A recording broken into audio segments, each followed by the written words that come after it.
Church, there is stagnation, and it can lead to dull hearing. The text says that they had become dull of hearing. So what does this mean?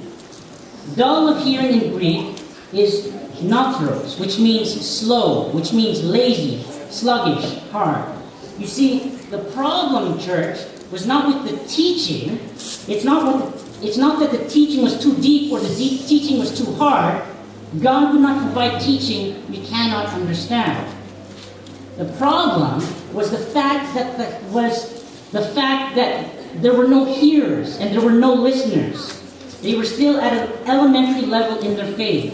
They needed to learn elementary principles all over again. It literally says elemental or fundamental things. It's like me coming to you and saying, you need to learn your ABCs all over again. Some people say the Bible is simple, right? Have you ever heard somebody say that? The Bible is simple. And they do not go very deep. But there are levels of teaching. 1 Corinthians chapter 2 reminds us that there are actual levels of teaching. 1 Corinthians chapter 2 verses 1 to 6 says this, "And so it is with me, brothers and sisters, when I came to you, I did not come with eloquence or human wisdom as I proclaimed to you the testimony of God. For I resolved to know nothing while I was with you except Jesus Christ and Him crucified. I came to you in weakness, with great fear and trembling. My message and my preaching were not with wise and persuasive words, but with a demonstration of the Spirit's power, so that your faith might not rest on human wisdom, but on God's power." So verse 1 to 5 talks about the simple gospel. Let's look at verse 6. "We do, however, speak a message of wisdom among the mature, but not the wisdom of this age or of the rulers of this age who are coming to nothing." It talks about yet we do speak a wisdom among those who are mature. Church, if you don't master the basics of your Christian faith, you become dull of hearing. Who here has ever studied a foreign language? Anybody? Anybody have another language under their belts?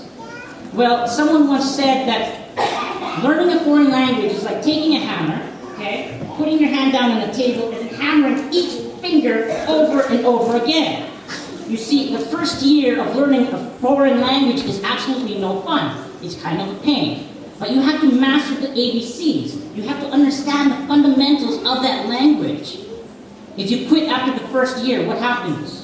You will never move on. The same thing as if you learn music. If you play the drums, if you play the guitar, if you love to play the piano, if you stop all of a sudden, if you experience stagnation, you will never move forward.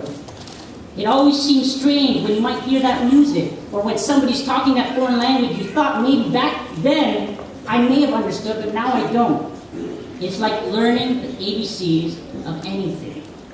Whether it is language, whether it's math, 2 plus 2 does not equal 22, but 2 plus 2 equals 4. You learn that basic fundamental understanding at a very young age. It applies to any skill. And it will be strange and unfamiliar if you do not master the basics. The same is true with the Christian life.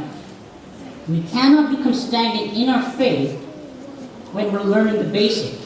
We need to learn the basics and master the basics of the Christian life. How many of us here today can summarize the biblical message? How many of us can actually tell us what the Bible is all about? Now, I'm not talking about knowing one doctrine here or there. What is the big picture of Scripture? What is the high point? How is your faith with Jesus? How has God worked in your life? And if He's worked in your life, in order to progress forward, you need to tell other people about how He's worked in your life. You get closer with Christ when you talk to other people about Christ. If you don't master the basics of the Christian faith, then church, it will become strange and unfamiliar to you. Yes, people might use big words. Maybe you may have heard the word Christology, or atonement, or ascension, etc. These are words theologians and Christians use to describe various parts of the biblical teaching of Christ. But that's not what I'm talking about. The only way you will know these terms and know these issues around them is if you have a deeper understanding of the Bible. I'm talking about simply understanding what the Bible teaches about Christ. Let me give you an illustration. Have either one of you ever been to a church, right? You're sitting there in the pew, you look at the speaker, the pastor, the preacher, whoever, and you cannot concentrate. All you can think about is, when is this woman going to be done? I am bored out of my mind. Have you ever experienced that? Okay, I hope you're not experiencing it at this very moment. But if you've experienced that, okay, that is something that is very easy to happen and occur in your life. You might be physically in the church, but your mind, your spirituality, is elsewhere. Maybe you're sitting actually in the pews, upstairs or downstairs, but instead of listening to the sermon and trying to gather and pull from the message and gain a blessing, you're more interested in checking out the new app that you just downloaded to your new phone, iPhone 4S or your Android phone. And you're more interested in talking to your friend because you haven't seen them all week and man, you got to catch up. Have you ever had that? Church, I have a firm belief that it does not matter how terrible the speaker might be, okay? Maybe the speaker might speak in a very monotone voice, and maybe the speaker might be very slow. But church, it's my firm belief that does not matter. When you have a real connection with God, when you have something that is not stagnant when it comes to your relationship with Jesus, what will happen is maybe you'll kind of hear a little here and there the monotone and slow voice, but at the end, you'll still be able to be richly blessed. And the reason is that you have a real relationship with God. So it doesn't matter what a person is doing, it doesn't matter where you are, you will be able to gain blessings and learn about God, regardless of where you are. Perhaps your eyes may glaze over when someone speaks of the biblical message. But if your mind wanders when you're in church, if you can't follow the message, if the biblical teachings that is laid before you, that's absolutely being given to you for free, if you can't follow it, then may I suggest perhaps you have become dull of hearing. If you are dull of hearing, you will not be able to move towards maturity. Which brings me to the second point. Stagnation leads to spiritual immaturity. Now I'm going to try and use this microphone. Wait, Tony? Testing. There we go. Good. So imagine is there a significant difference between the idea and the concept of maturity and immaturity? Is there? I think they're completely two opposite polar things. Now imagine if you had a friend who was 20 years old, or 30 years old, 40 years old, it doesn't matter. If they are a mature adult, it's quite likely that that person will have maybe a job, maybe they might work part-time, but hopefully if they're a mature adult, they might have a job of some sort. Maybe they might have enough money to be able to pay for gas. Maybe they're borrowing the parents' car. It doesn't matter. If they are a mature adult, they will act like a mature adult. Now let's look at this. Case in point. If you look at the complete opposite, if my wife and I came together and we brought our 20-month-old daughter and we sat her down in front of us in the family room, and we said, and we looked straight at her, and we said, Ava Rose, we are just fed up with you. Okay? We are just tired. I am tired of the fact that all you do, Ava Rose, is you go to sleep, you wake up, we have to change your diaper, you pee again a little bit, some more, and then you eat, and then you poop, and then you eat, you play, and you make a mess all over the family room, and then you poop some more.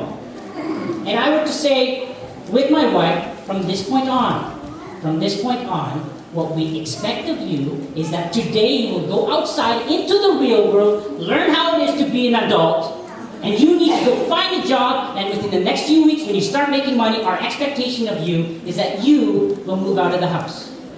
If you heard me say that, what would you tell me? You would probably say, Russell, you're crazy. That's ridiculous. Right? And the reason is why. The expectation of one's maturity should be very relevant to their age. In other words, our daughter should not be acting like a 30-year-old heaven forbid. What she needs to be doing is she has the maturity of a 20-month-old. So the text in this passage talks about the same thing. The text is dealing with spiritual immaturity. You see, they had been Christians for a very long time. There should have been growth and there should have been maturity. They should have been able to receive solid food. They were still only able to take milk. And then they should have been teachers. If they had been learning all along, if you and I learn within the church all along, we should be able to have the capacity to teach. These Christians should have been able to teach others. They should have been able to articulate the fundamentals. They should have been able to guide others. They should have been able to be an example. But instead, these Christians, instead you and I may experience and feel the word atrophy. Does anybody know what the word atrophy is? Church, atrophy is the wasting away, the shrinking, the weakening of a part of the body due to misuse or poor nourishment. Disuse or poor nourishment causes atrophy. When we cease to live a Christian